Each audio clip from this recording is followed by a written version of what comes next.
Good morning everyone. Ito po ang inyong lingkod, si Pastor Ruel Camia po mula po dito sa Winnipeg, Manitoba, Canada para po sa ating pag-aaral ng salita ng Diyos ngayon pong umaga. Welcome po sa Tinig ng Pag-asa. Ang biyaya nawa ng ating Panginoong Diyos ang sumagana sa inyong mga buhay. Pagpalain po kayo ng ating Panginoon. Sa araw pong ito, magpapatuloy tayo sa ating pong tinatalakay sa Aklat ng Mga Gawa. At tayo po ngayon ay nasa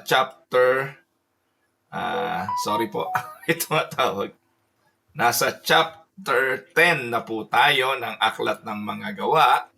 At ang atin pong topic ngayong araw ay may pamagat na God prepares the way for the gospel. At ito po ay nasa Acts chapter 10 verses 1 to 8. Samahan po ninyo ako at atin pong basahin ang atin pong mga talatang pag-aaralan ngayon pong umaga. Acts 10:1 to 8. At Caesarea, there was a man named Cornelius, a centurion in what was known as the Italian regiment. He and all his family were devout and God-fearing. He gave generously to those in need and prayed to God regularly. One day, at about 3 in the afternoon, he had a vision. He distinctly saw an angel of God who came to him and said, "Cornelius, Cornelius." Cornelius stared at him in fear. "What is it, Lord?" he asked. The angel answered, "Your prayers and gifts to the poor have come up as a memorial offering before God. Now send men to Joppa to bring back a man named Simon who is called Peter. He is staying with Simon the tanner, whose house is the sea." When the angel who spoke to him had gone, Cornelius called 2 of his servants and a devout soldier who was one of his attendants. He told them everything that had happened and sent them to Joppa. Pagpalain nawa ng Panginoon ang pagkabasang ito ng kanyang mga banal na salita na sa umagang ito'y ating pagbubulay-bulayan. Kagaya po ng pamagat, God prepares the way for the gospel.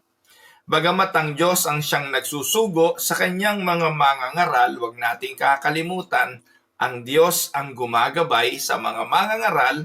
At hindi lang yung mga mangangaral, maging ang pangangaralan ng salita ng Diyos, ang Diyos ang nagpe-prepare nun. Hindi lang yung buto na inihahasik ang inihahanda ng Diyos, maging ang lupang paghahasikan, ang Diyos ang siyang naghahanda nito. The book of Acts shows us how the gospel expand from Jerusalem to Judea, Samaria, and to the ends of the earth. Katulad ng bilin ng Panginoong Hesus sa mga alagad sa Acts 1 verse 8. So before we go to our study on chapter 10, let us look at the immediate context of Acts chapter 10. The broader flow of Acts starting on chapter 8 and 9 and leading to chapter 10. Sa Acts 8, makikita natin, the gospel spread beyond Jerusalem. Dahil kay Philip, dahil sa persecution na nangyari kay Esteban at siya'y pinatay, nangalat ang mga alagad at si Felipe pumunta siya sa Samaria. At doon sa Samaria, the first convert in Samaria ay isang Etiope. No, isang black, no, alam niyo po yung mga Ethiopian, may itim yan, po, isang eunuch. At ito po'y nagpakita sa atin na ang ebanghelyo ay hindi lamang para sa mga Hudyo, hindi lamang para sa mga Israelites, kung hindi, ito po ay sa lahat ng ethnicity, sa lahat ng uri ng tao, hindi sa lahat ng tao per se, kundi sa bawat lahi ng tao. Gusto kong linawin yon. Ano po? Kagaya ng ating nakita sa mga talata. Sa Acts chapter 9, the dramatic conversion of Saul na naging Paul. No po? It shows that even the most unlikely sinner could be saved. Nakita natin na hindi lang naman ethnicity ang giniba ng ebanghelyo, maging ang pusong matigas, maging ang kaaway ng Diyos ay kayang wasakin ng biyaya ng Diyos at ng kanyang ebanghelyo. And then we now go to chapter 10. Sa chapter 10, God moves the gospel into the Gentile world. Dito makikita natin ang kasaysayan ng isang opisyal na Italiano. Dito naman po Italiano. Kanina, isang Etiope. Pagkatapos, isang Hudyo na matigas ang puso na si Saulo. At dito, mga kapatid, makikita naman natin ang isang Italiano na puno ng, ng sundalo ng mga Romano ang siyang kinatagpo ng Ebanghelyo. At ito po ang magiging pivotal point. Chapter 10 is a pivotal moment. The gospel begins to cross the boundary between Jew and Gentile. Mamimit natin sa chapter 10 ang isang sundalo, ang pangalan ay Cornelio. Siya ay isang centurion whose story shows us how God works behind the scenes to bring people to Christ. Mga kapatid, kung nagtataka ka papaano ang isang tao ay naliligtas, papaano tayo ay natagpuan ng Panginoong Hesukristo kung ikaw ngayon ay mananampalataya, tandaan mo, katulad ng kasaysayan ni Cornelio, kumilos ang Diyos behind the scene. Hindi ikaw, hindi sa sarili mong karunungan, hindi dahil sa iyong effort kaya ka naging Kristiyano. Huwag mong kalimutan, may Diyos na kumilos sa likod nun kaya ikaw ay mananampalataya ngayon. It is all of grace. Amen? Let us now go and study the passage verse by verse. Sa mga sanay sa tinig ng pag-asa, alam ninyo na tayo naman ay nagbabasa lang ng Bible. Atin lang pong sinusuri ito, hindi natin to binibigyan ng sarili nating pakahulugan. Ipinapaliwanag ng Biblia kung ano ang kanyang mensahe sa atin by looking at it verse by verse. Let us go to chapter 10 verse 1. Ano ang sinasabi nito? At Caesarea there was a man named Cornelius, a centurion of what was known as the Italian cohort. Yan po ang sabi. ASB to, no? American Standard Version. Yung binasa ko kanina ay New International Version. Magandang pag nag-aaral, pinagkukumpara natin ang iba't ibang mga translation. So, Caesarea was a Roman capital of Judea. No? Ito po yung pinaka-sentro o capital. Just like Winnipeg. Winnipeg is the capital of capital city of Manitoba. Kaya kung titingnan, dito talaga ho sa Winnipeg, nag-umpukan ng mga tao dahil po sa buong Manitoba, ito po yung isa sa pinaka, sabihin na nating nandito lahat ang mga resources, more or less, nasa Winnipeg. So it is filled with Gentiles and Roman soldiers, yung Caesarea. So pinaka sikat na city dahil ito nga po yung capital. Ano po? Ito yung capital city. So Cornelius, as the Bible told us, isang centurion. Yung centurion, commander ng about 100 men. No, 100 katao ang pinangungunahan ng isang centurion. Siya ay respetado, disciplined, and very loyal sa Rome. Bagamat siya ay isang Italiano. Ano po? So, the gospel is about to break the heart of Gentile society. Sino ang kumilos dito? Si Peter ba? Sino ang kumilos dito? Mga apostol ba? Sino ang kumilos para ang ebanghelyo makatawid mula sa Jerusalem papuntang Judea, Samaria at ngayon dito na sa Caesarea kung saan sentro ng Gentile population?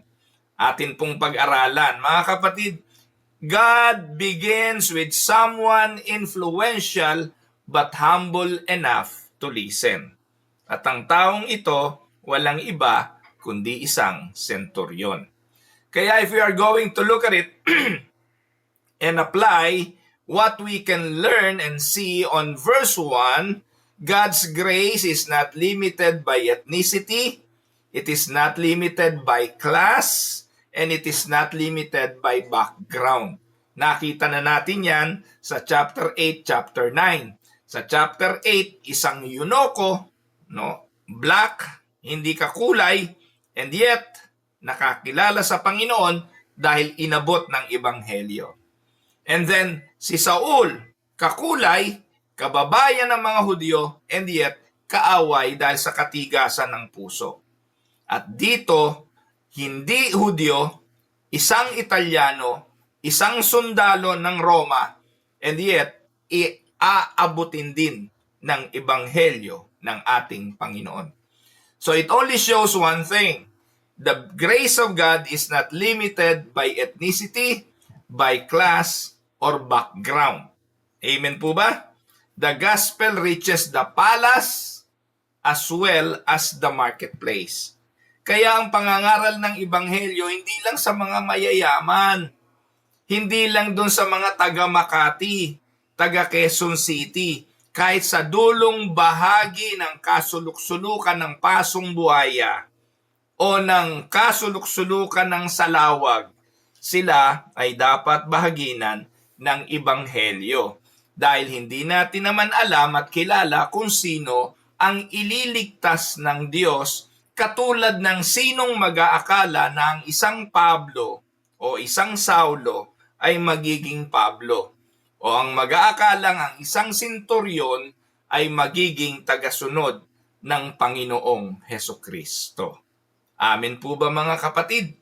So, let us now proceed to verse 2. Ano ang nangyari? So, basahin ko muna uli ang verse 1. At Caesarea, there was a man named Cornelius, a centurion that was known as the Italian cohort. Then verse 2, a devout man who feared God with all his household, gave alms generously to the people, and prayed continually to God. Ito ang paglalarawan ng Biblia tungkol kay Cornelio. Ano po ang sabi? God-fearing man. Cornelius was a God-fearer, isang hentil who worship Israel's God. Can you imagine mga kapatid? Ito ang madalas na sinasabi ng mga tao sa panahon naman ika natin, hindi importante ang relihiyon. Hindi naman importante kung anong iyong pinupuntahang simbahan. Ito ang madalas na argumento. Pag namamatay nga ang isang tao sa burol, ang perception ay ganito. Siguro sa langit pupunta yan kasi may takot naman yan sa Diyos. At yan ay matulungin, nagbibigay yan na tumutulong sa mga dukha. At saka iyan ay mapanalanginin. Mga kapatid, huwag nating kalilimutan, iyon ang katangian ni Cornelio. Ang sabi ng Bible, devout man who feared God. 1. No? Deboto, may takot sa Diyos. Amen? Kung sa panahon natin ngayon, pwedeng congressman yan o pwedeng senador yan na nagsisimba linggo-linggo, deboto. Linggo-linggo kasama pamilya, nagsisimba, deboto sa kanyang relihiyon. Sabihin na natin may takot din sa Panginoon. No? Pero congressman at senador na may pork barrel at merong ghost project. No? Pero nagbibigay sa mga dukha, nagbibigay sa mga foundation, generously given alms to the people. Sabi nga ng mga diskaya, ang dami nilang mga foundations na tinutulungan at mga bahay ampunan na sinusuportahan. No? At ang pangatlo, nananalangin continually to God. Ayan. Para sa iba, sapat na yan. Kasi nga po, sa mundong ito na marami naman taong walang takot sa Diyos, hindi nagsisimba, hindi matulungin at hindi nagdadasal. Kumpara sa senturyon na ito, lamang na siya. Pero ito ang 100% question. Ligtas na ba ang isang taong may takot sa Diyos, nagbibigay at nananalangin sa Diyos? Ang napakalaking sagot, hindi. The Gentile who worshiped Israel's God but was not fully converted to Judaism. Hindi siya miyembro ng Judaism.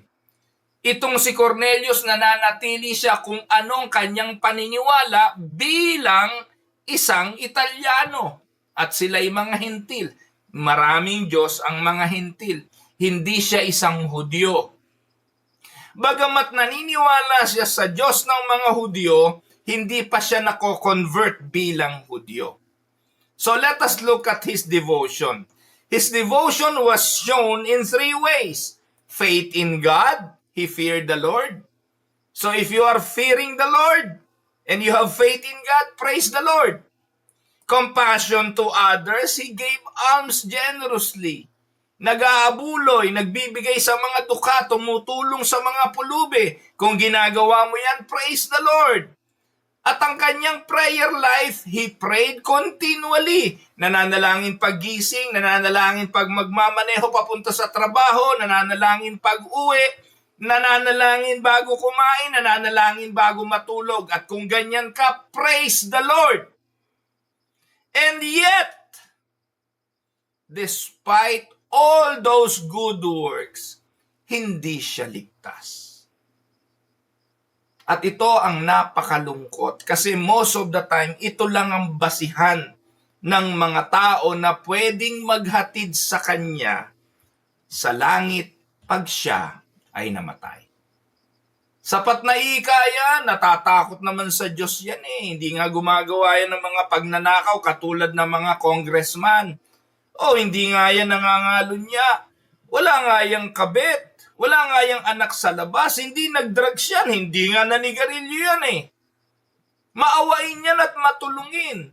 Nananalangin, larawan niya ng mabuting asawa, mabuting ama, mabuting ina. Pero alam niyo po, dito po ipinakikita ang isang katotohanan na ang pagiging mabuti hindi pases sa kaligtasan. Yet despite his good works, he was not yet saved. Anong kailangan para sa kaligtasan? He needed the gospel of Jesus Christ. Solus Christus. Walang ibang pangalan sa silong ng langit para ang tao ay maligtas. Acts 4:12. At ang pangalang ito ay walang iba kundi ang pangalang Hesukristo. Tanging si Jesus ang daan, katotohanan at ang buhay. This is something that we cannot compromise. Nang tinanong si Joel Austin sa isang live television broadcast, sinasabi mo ba, Mr. Austin o Pastor Joel Austin, na walang ibang way towards heaven but Christ? At sumagot si Joel Austin na, ako, tingin ko si Jesus lang ang daan. Pero pwede rin naman na baka meron pang ibang daan. Can you imagine that? Pastor ka ng iyong pananampalataya na nagsasabi sa Biblia sa John 14:6 that the only way to the Father is no other than but Christ. Pagkatapos, para lang maganda ang dating mo sa crowd, maganda lang ang dating mo sa mga tagapakinig, babaguhin mo ang sinasabi ng Biblia at sasabihin, baka meron pang ibang daan. Mga minamahal kong mga magulang at mga kapatid, religion, morality, and generosity cannot save us. Only Christ can. And it is by His grace and mercy. Sola gratia.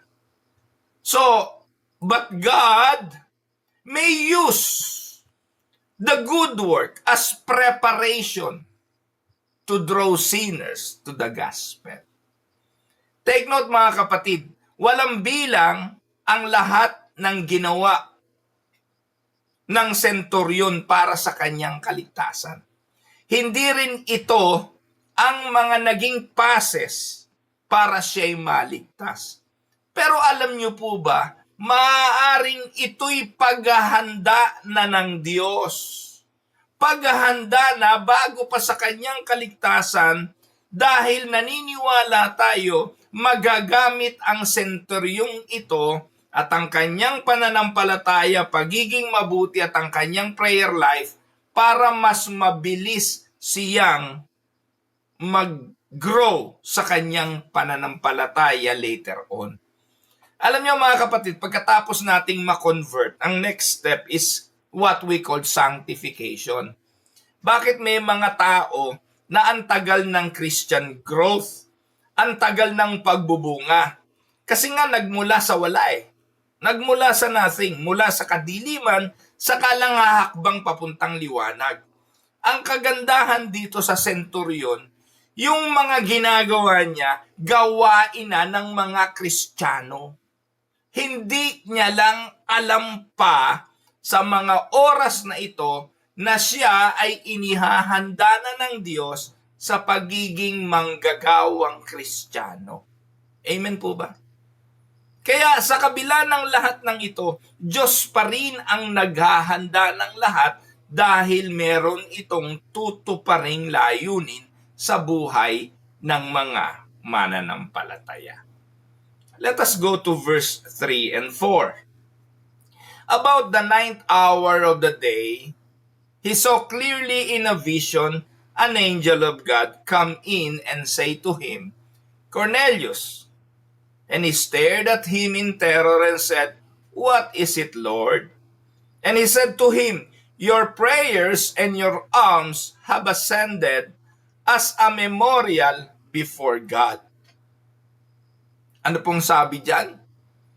Your alms, your prayers have ascended as a memorial before God. Tingnan natin at pag-aralan. Yung 9th hour, 3 p.m. yan, alas 3. Kaya yung mga Roman Catholic, meron silang, 3 o'clock habit. Kasi dyan po yung pinagbasihan. Na kapag alas 3, ang anghel daw ay dumadalaw. Hindi ko po alam kung ang angelus bang prayer pang alas 3 o pang hapon. I really don't have any idea. Pero alam niyo po ba yung angelus, yung Angel of God, my guardian dear, to whom is love, commit me here. Ever this day be at my side. Something like that. Kaya ko po alam yung prayer na yun. Nag-aaral ako sa Catholic Church. Catholic school nung high school. No po? Exclusive Catholic school. So, the 9th hour, 3 p.m. was the Jewish hour of prayer. So, dito rin po ginaya ng Roman Catholic yung 3 o'clock habit. Pero para sa mga Hudyo, oras ito ng pananalangin. So Cornelius was praying when God met him. Ganon ka-impluensyado na si Cornelius ng pananampalatayang Hudyo. Siguro nakikita niya yung mga kaibigan niyang Hudyo, yung mga tao sa community, and to commune with them, nananalangin na rin ito si Cornelio. Naging habit na rin niya ang manalangin kasama ng mga Hudyo sa oras ng alas 3. So, the angel calls him by name. Ito po'y sign of God's personal knowledge and care. Sa Bible, kapag ang anghel kumausap ng tao, laging personal eh. Di po ba? Si Gideon, ganun po sila kinakausap ng Diyos sa pamamagitan ng mga anghel. Personal ang tawag. And his prayers and alms are described as a memorial. Ano po ibig sabihin nun? Like a sacrifice rising to God. Yung mga ginagawa natin, mga panalangin natin, nakakarating naman yan sa Diyos eh. Po. At alam ng Diyos ang lahat. Amen po ba? Alam ng Diyos ang motibo ng ating mga dasal. Kaya ang kanyang tugon dito ay nakadepende sa kanyang mga kapasyahan. It is always God who will decide on how and when and where to answer our prayers. Hindi po nangangahulugan mga kapatid na yung alms and prayer and sacrifices ay means para maligtas si Cornelio. This does not mean he earned salvation by doing alms and prayers, but that God according to the Bible, remembered him and was preparing him for the gospel. God is preparing him already. Even the heart of Cornelius is being prepared by God.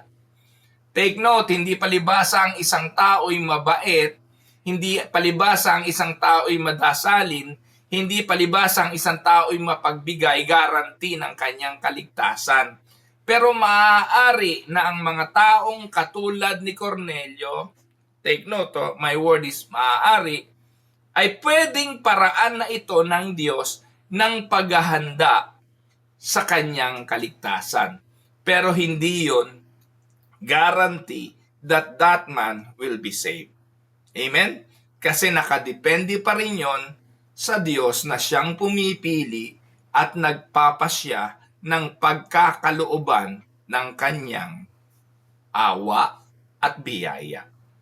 Huwag niyong kakalimutan, Romans 9, ang sabi ng Diyos, I will have mercy to whom I will give mercy, and I will have compassion to whom I will give compassion. Sinong nagpapasya? Ang Diyos. So bilang illustration mga kapatid, just as God heard Cornelius in Caesarea, He hears the quiet prayers of seekers today in distant land. Naririnig na ng Diyos ang mga daing. Sabi nga, the only prayer that God will hear from the sinners is the prayer of confession. And the prayer of confession and the prayer of repentance is heard by God kahit nasaang lugar ka pa. No prayer is wasted. So biglang application, God hears the cries of those who seek Him, and He is already at work in their lives before they even know the Lord. Can we say amen? And now in verse 5 and 6. And now send men to Joppa and bring one Simon who is called Peter. He is lodging with one Simon, a tanner, whose house is by the sea. So God directs Cornelius to whom? To Peter, the apostle of Christ. Tandaan ninyo mga kapatid, minsan magugulat ka na lang, may mga taong darating sa simbahan, Diyos mismong nagpadala. Walang nag-imbita, walang nag-evangelize, wala. Basta dumating na lang sa church. Kaya nga, sa madalas na karanasan ko bilang pastor at may dumating sa church na bagong mukha, ang tanong ko lagi sa kanila magandang araw po, thank you for coming, ano pong dahilan at napasyal kayo? At doon po namin nalalaman, napadaan lang po ako, nakita ko po church, tumuloy ako. Yun po hindi mga aksidente. Madalas, it is God who gives the direction to people to get to know Him. Dinadirect. Alam niyo po, meron ako isang magandang patotoo nito nanonood sa atin yun lagi, si kapatid na Eclectus Hamartus, si Brother Jesse Pineda. Kung di ako nagkakamali, way back 2010 o 2014, 2012 po ako dumating dito Pero as early as 2013 or 14, nakikinig na po sa akin yan si kapatid na Jesse sa Tinig ng Pag-asa. At sila po ay napakalayo dito. They are from Humboldt, Saskatchewan. Noon yung mga panahon na talaga namang bago lang po ang inyong lingkod dito, malayo sila at nakikinig sila ng Tinig ng Pag-asa. Simula nang napakinggan nila ang Tinig ng Pag-asa, lagi na silang hinahatak papuntang Winnipeg. Yung kanyang puso ay ang desire na makarating sa Winnipeg at makilala ang inyong lingkod at patuloy pong makipag-ugnayan at maintindihan kung ano ang ating mga ipinapangaral. Kabilang sila dati sa isang Pentecostal na simbahan na kung saan ang Diyos ang nagturo sa kanya na talaga yung simbahan yun ay ubod ng gulo. Po, yung mga pinagagagawa ng pastor ay hindi niya maintindihan. Minsan nga daw po tinanong niya yung pastor.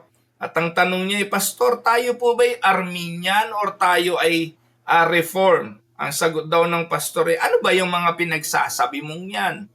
Kaya yung problema sa'yo, pakinig ka ng pakinig huwag ka na makikinig sa kung sino-sino, malilito ka lang. Pero lalo po siyang na-intriga kasi bakit itong pastor na ito walang nalalaman sa mga ipinapangaral ni Pastor Ruel? So lalo po siyang nag-umigting sa pakikinig at kalaunan nga po dumalaw dito sa Winnipeg. That was I think 2014. Nang unang dumalo yung pamilya ni Brother Jesse dito. At simula po noon, ang payo ko lang sa kanya, wala kaming simbahan sa Humboldt, panalangin natin na pagdating ng araw ay magkaroon tayo ng gawain at who knows, baka ikay gamitin ng Panginoon para sa pagsisimula ng ministeryo. Fast forward na po tayo. No, nagkaroon po tayo ng gawain sa Yorkton, sa Saskatchewan. Malapit-lapit na po yun doon. 2 oras na lang po ang biyahe mula sa Humboldt. Kalaunan po, kumuha tayo ng pastor, ang Pastor Epi Bautista, ang pinadala natin po sa Yorkton. At ngayon po mga kapatid, magkatandem sa gawain sa Panginoon si Pastor Epi at si Brother Jesse Pineda. At ngayon po sa Humboldt, nakita ko po ng isang araw may mga Bible study na po si Brother Jesse at si Sister Bell. Alam niyo mga kapatid, totoo naman ang Diyos ang siyang nagdadirect ng mga tao para dalahin sa liwanag ng Ebanghelyo. All we need to do is just preach the gospel. Kung saan paraan man, we can use the social media to do that. Maraming mga pastor jogging ng jogging at bisikleta lang ng bisikleta. Samantalahin nyo na lang mangaral ng Ebanghelyo. Ako nga natutuwa kay Pastor Hill Hiponya Tapos si Pastor Hill nagja-jogging lang, nangangaral pa No, hindi po ako nagsasabing huwag kayong mag-jogging, naglalakad din po ako every day. Almost. No? Hindi lang po ako mahilig mag-bike. Pero while doing that, hindi ko po pinababayaan ang pangunahing role ko bilang pastor at iyon ay mangaral kasi hindi natin alam kung sinong idadirect ng Diyos sa Ebanghelyong ating ipinapangaral. Si Peter ay nangaral ng Ebanghelyo, si Aeneas ay gumaling sa pinag-aralan natin kahapon, si Dorcas ay nabuhay sa mga patay, at ngayon, si Cornelius ay dadalahin ng Diyos kay Peter. So we need not to stop preaching. Hindi natin alam kung sinong ipapadala ng Diyos. Notice the precision, the name, the occupation, the location. Kanino ipapadala si Cornelius? Kay Simon, na nakatira kay Simon, na nasa bahay ni Simon na tanner. Yung nagkakayas ng balat ng hayop para gawing leather na nakatira sa tabing dagat. Very specific po ang anghel. God is orchestrating every detail. Walang detalyeng hindi malinaw para matagpuan ni Cornelius si Pedro. Cornelius needed Peter. Why? Because faith comes by hearing the gospel. Romans 10:17. Kailangan marinig ni Cornelio ang tungkol kay Kristo. Anong ginawa ng Panginoong Hesukristo? Ano yung ginawa niya sa krus ng Kalbaryo at anong dahilan ba't siya namatay at nabuhay maguli? Kaya if you are clueless, kapatid makinig ka sa akin, kung ikay clueless sa ginawa ni Jesus sa krus ng Kalbaryo, sa kanyang naging kamatayan sa krus at ang dahilan ng kanyang pagparito, kung ikay walang idea kung bakit naganap yon, katulad ka lang ni Cornelio, maaring mabait, maaring nananalangin, may takot sa Diyos, pero hindi ka maililigtas nun. Because salvation is faith on what Christ did. That's the gospel. And faith comes by hearing about Jesus. Even angels do not preach the gospel. Can you imagine, kausap na ni Cornelio ang anghel? Eh di sana sinabi na lang ng anghel kay Cornelio na si Jesus naparito, siya ang katuparan ng sulat ni Isaias, katulad ng ipinangaral ni Felipe dun sa Eunuko. Di ba? Ano ba sinabi ni Felipe dun sa Eunuko? Simple lang naman. Sinabi ni Felipe na yung binabasa mo sa aklat ng Isaias, yung hinagupit, dinala sa katayan at namatay, that is in reference to Christ. Na siya kamakailan ay ipinako, namatay, nabuhay maguli, at ngayon ay umakyat sa kanan ng Diyos amang makapangyarihan sa lahat. Philip explained Jesus to the eunuch. Pwede naman ganun din ang gawin ng anghel kay Cornelio. Pwede naman sabihin ng anghel, "Oh, Cornelio, huwag ka na pumunta kay Pedro, ipapaliwanag ko na lang sa'yo. Total, mabait ka naman. Total, ikaw naman ay mapanalangin, nag-aayuno ka. Ipipreach ko na lang sa'yo. Si Jesus, siya ang katuparan ng Old Testament, naparito para sa katubusan ng kasalanan mo, at siya'y namatay, nabuhay, at umakyat sa kanan ng Diyos." Pwede naman, di ba? But take note, hindi trabaho yun ng mga anghel. The angels are not commissioned to preach the gospel. And that work was given to us, to the disciples. Kaya tandaan ninyo mga kapatid, ang kalawakan hindi magpipreach ng ginawa ni Christ. Ang angels hindi magpipreach ng ginawa ni Christ. They can speak about God. All creation speaks about God, but they will not preach about Christ. Because that duty was given to the believers. Amen? The angels will only point people to the preachers.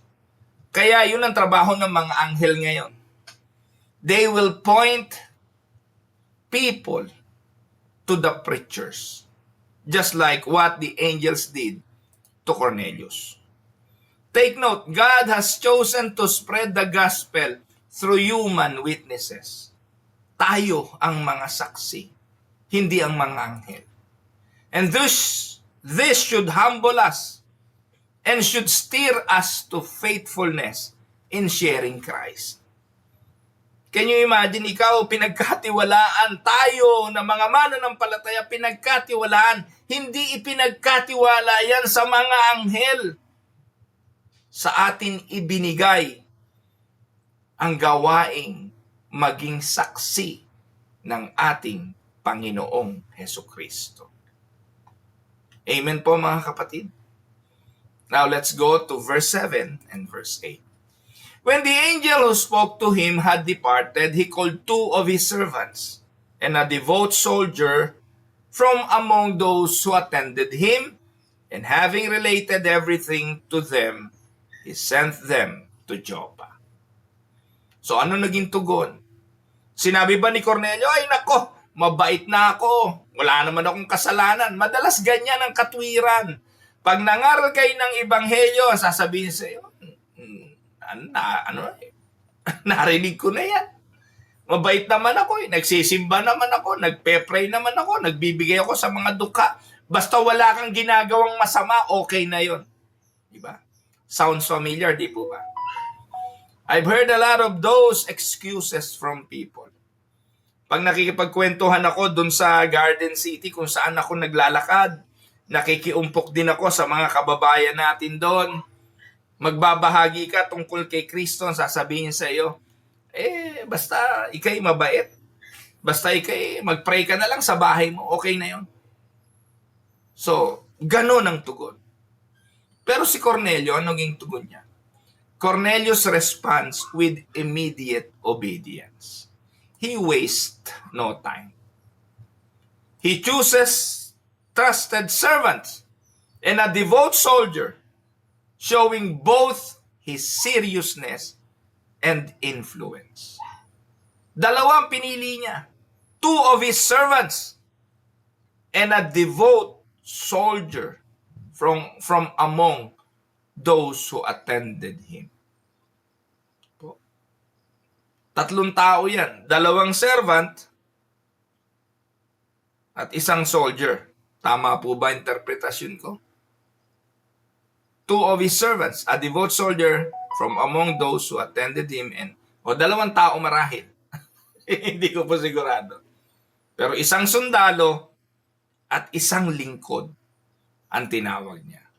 So God's work in salvation is always a partnership of divine initiative and human response. Amen? God calls, but we must obey. Tandaan po ninyo, walang dadali ng Diyos sa langit na nagpapapalag. Walang dadali sa kaligtasan ng Diyos na pumapalag. Lahat ng tinawag ng Diyos, wholeheartedly. Kung ikay tinawag para sa kaligtasan, tutugon ka. Katulad ni Isaias, Lord, send me. So when God and God's word comes, the right response is prompt obedience. Amen? Now let us look at some theological insights. So, God's sovereign preparation. Look at this. Cornelius did not find God. God found him. Can we say amen? Si Zacchaeus, si Pablo,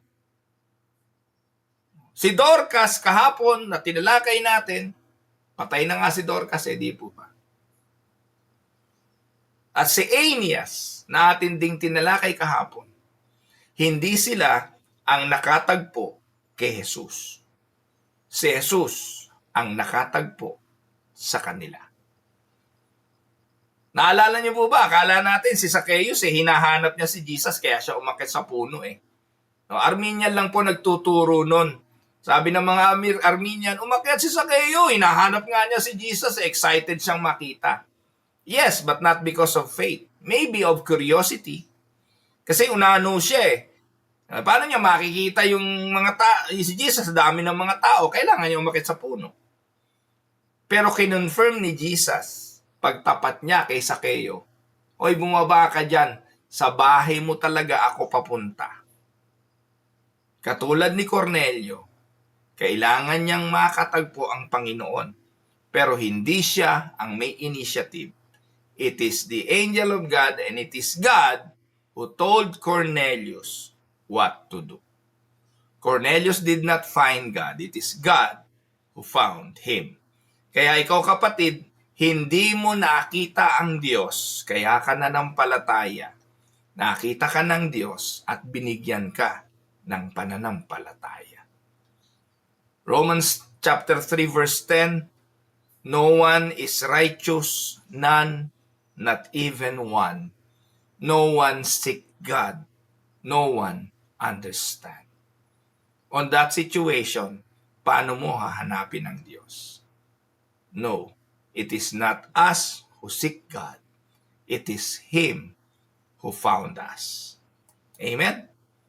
God orchestrated the vision, the angel, and Peter's arrival. So meaning, salvation is of the Lord. Amen? Second, the necessity of the gospel. Cornelius was devout but still needed Christ. Ito ang importanteng makita. There is no salvation apart from the gospel. Acts 4:12. There is no other name given for anyone to be saved. It is only the name of Christ. And we should be preaching about the name. Third, human responsibility. Though God initiated, Cornelius had to act in obedience. And that obedience is triggered by faith. Amen? To illustrate, imagine a farmer preparing his field. Anong gagawin ng farmer? He will plow the field, he will water the field, and he will wait for the rain. Cornelius' prayer and alms were like plowing the soil, but the seed of the gospel had not yet been planted. God was preparing the field, but the harvest would only come when Peter preached Christ. That is probably the shallowest way I can explain and illustrate what happened here in Acts chapter 10, 1 to 8. Amen? Divine sovereignty never cancels human responsibility. That is what we believe bilang nasa pananampalatayang reform. Now, let me give you some reflection questions para sa inyong mga Bible study at sa inyong mga small group. 1. Cornelius was devout but unsaved. In what ways can religious activity give people a false sense of security without Christ? How does Cornelius' example challenge us in our prayer life and generosity? If God uses human witnesses to share the gospel, what does that mean for our responsibility toward unbelievers around us? The last, how do we see God's sovereignty at work in preparing people for the gospel today?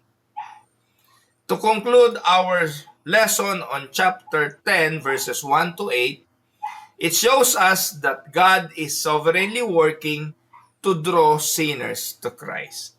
Take note, our duty is to preach and let God do the drawing. Amen? Cornelius was religious but he was lost. Devout but incomplete. Generous but still in need of the Savior. God heard his prayers, sent an angel, and orchestrated an encounter with Peter. The gospel was about to break down the wall between Jew and Gentiles, fulfilling God's promise of salvation to all nations. Tayo po'y tumungo, tayo manalangin. Heavenly Father, our sovereign Father, we thank you that you are sovereign over salvation and that you prepare hearts to hear the gospel. Help us, O Lord, to see, like Cornelius, that no amount of good works can save us apart from Christ. Give us obedient hearts to respond to your word quickly and faithfully.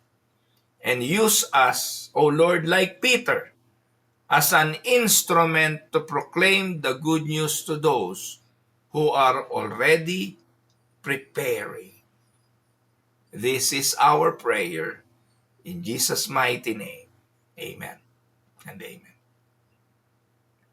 Ito po ang inyong lingkod, si Pastor Ruel Camia mula po dito sa Winnipeg, Manitoba, Canada, para po sa ating pag-aaral ng salita ng Diyos ngayong umaga, dito po sa Tinig ng Pag-asa.